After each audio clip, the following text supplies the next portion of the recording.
Barack Obama just came out swinging. And I mean really swinging. The former president absolutely obliterated Trump over his decision to deploy National Guard troops in American cities, calling it un-American and a direct threat to democracy. This isn't some carefully worded statement from a spokesperson. This is Obama going full force, saying Trump is deliberately trying to undermine the core institutions of American government. And honestly, this is wild, because Obama has mostly stayed quiet since leaving office. Yeah, he's done some campaign events, some speeches here and there, but directly calling out a sitting president like this, saying he's weakening democracy, that's a whole different level. If you want to stay ahead of the political chaos and understand what's really happening in Washington, hit that subscribe button right now. We break down the stories that matter without the spin. So here's what went down. On October 13th, Obama appeared on Mark Maron's podcast, the WTF podcast, which, perfect name for this conversation, honestly. And he did not hold back. He said, and I quote, "This is a deliberate end run around institutional safeguards. When you see an administration labeling street crime as insurrection or terrorism, that's a real attempt to undermine our democracy." Let that sink in for a second. Obama is accusing Trump of deliberately undermining democracy by calling regular crime insurrection so he can justify military deployments. That's not a policy disagreement. That's Obama saying Trump is running a playbook to dismantle democratic norms. But it gets better. Obama then said it's un-American and threatens the very essence of personal freedom in the United States. Un-American, that's the word he used. Not concerning or problematic or any of that weak political language. Un-American. Now, what's Obama talking about specifically? Trump has deployed National Guard troops to Democratic-led cities like Chicago and Portland. The official reason? Crime, public safety, law and order. You know, the usual talking points. But here's the thing, there are laws about this. There's something called the Posse Comitatus Act that specifically limits how the military can be used on U.S. soil.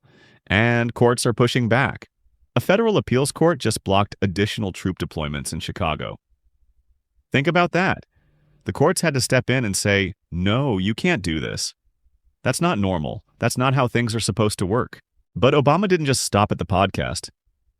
Oh no, he went further. He just launched a new campaign ad in California, warning voters to stop unchecked power before the midterms. He's directly framing the upcoming elections as a referendum on Trump's aggressive tactics. This isn't subtle. This is Obama basically saying, if you don't vote against Trump's allies, democracy is over.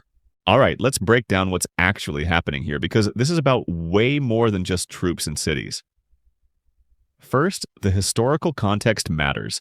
The military policing American streets is something we've seen before, and it never ends well. Kent State, anyone? Lafayette Square? Every time federal troops get deployed domestically for law enforcement, it becomes a massive controversy. Because Americans fundamentally don't like the idea of soldiers patrolling their neighborhoods. That's not what the military is for. The Posse Comitatus Act was passed in 1878 specifically to prevent the military from acting as domestic law enforcement. There are exceptions, emergencies, insurrections, that kind of thing. But the key word there is insurrection. Real insurrection. Not just crime that Trump doesn't like. And that's what Obama's getting at. Trump is taking regular street crime, which is a serious problem, don't get me wrong, but he's rebranding it as terrorism or insurrection to justify military deployment. That's the end run around institutional safeguards Obama's talking about.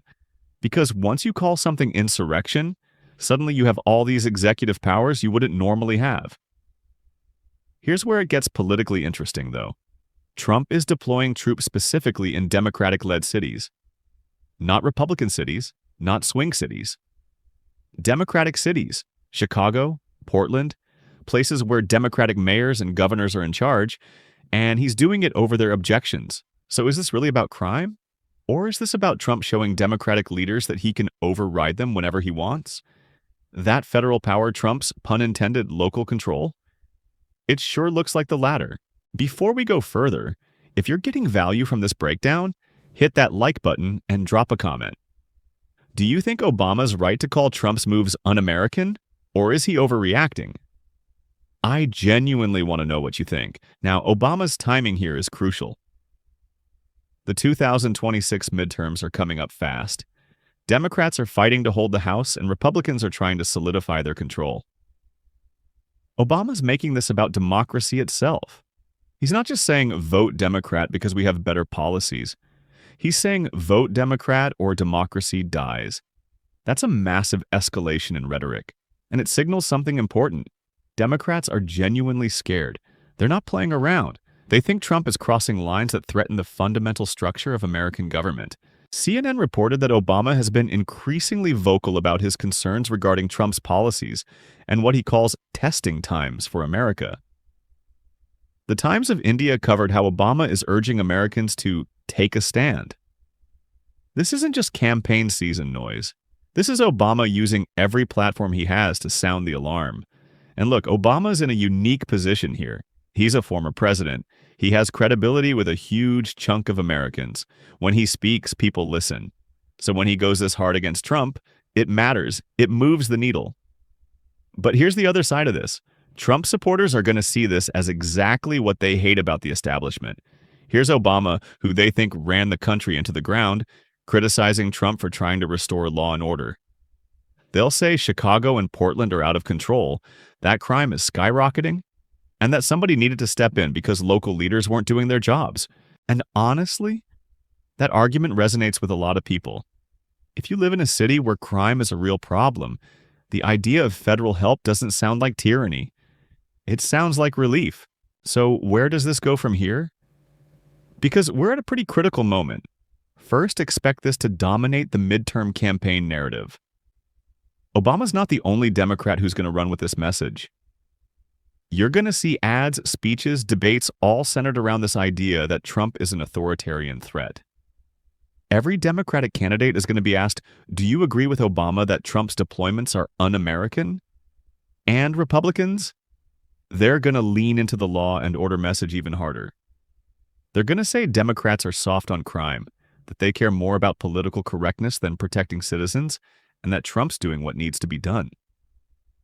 The legal battles are going to be huge too. That federal appeals court decision blocking deployments in Chicago? That's just the beginning. You're going to see lawsuits in every city where troops are deployed. Governors and mayors are going to challenge Trump's authority. This could easily end up at the Supreme Court. And if it does reach the Supreme Court, that's when things get really interesting. Because now you've got a conservative majority that Trump helped create. Do they side with executive power and give Trump the authority to deploy troops however he wants? Or do they side with constitutional limits and state sovereignty? Either way, the decision will shape American politics for generations. Because if the court says Trump can deploy troops in cities over local objections, that's a massive expansion of federal power. And if they say he can't, that's a massive rebuke to Trump personally. The other thing to watch is whether other Democratic heavyweights follow Obama's lead. Are we going to see Hillary Clinton making similar statements? Joe Biden, if he's still around? Democratic senators and governors? Because if this becomes a unified Democratic message, it's powerful. But if Obama's out there alone, Trump can dismiss it as just one guy with a grudge. NBC News reported there's been some criticism of Democratic leadership for creating a vacuum when it comes to challenging Trump. Obama stepping up might fill that vacuum. Or it might expose how fractured Democrats actually are. Here's what I think is really happening, though. Obama sees the same thing a lot of people see. Trump is testing the limits of presidential power. He's pushing boundaries to see what he can get away with. And every time he pushes a boundary and gets away with it, that boundary moves. That's how norms erode. That's how democracies backslide. And Obama's trying to draw a line in the sand. He's saying, this is too far. This is where we push back. Whether that works or not depends entirely on whether voters agree with him. The BBC and other international outlets are covering this as a major inflection point in American politics. The world is watching to see if Americans care more about safety or liberty, about order or rights. That's the fundamental tension here. And honestly, there's no easy answer. Because both sides have legitimate points. Yes, some cities have serious crime problems. Yes, local leaders have struggled to address them. But also, yes, using the military as a domestic police force is dangerous precedent. And also, yes, targeting only democratic cities looks politically motivated. This is what makes politics so messy. It's rarely good guys versus bad guys. It's usually competing values and priorities with no clear right answer. Here's my question for you, and I really want to hear from you on this. Where's the line between maintaining public safety and preserving democratic norms? At what point does law and order become authoritarianism? Or do you think that's a false choice, that Trump's just doing what's necessary and Obama's overreacting? Because that's the core question here, and how you answer it probably says a lot about how you see the role of government in general. Drop your thoughts in the comments, and let's have an actual conversation about this. Not just talking points, not just Team Red versus Team Blue. What do you genuinely think is the right balance here? And if you made it all the way through, you're exactly the kind of engaged viewer we need more of. Subscribe if you haven't already. Share this with someone who needs to see a different perspective. Turn on notifications so you don't miss the next breakdown. Because whether you're Team Obama or Team Trump, this stuff matters. These decisions shape the kind of country we're going to live in, and the only way we get it right is by staying informed and holding everyone accountable. Thanks for watching. I'll catch you in the next one.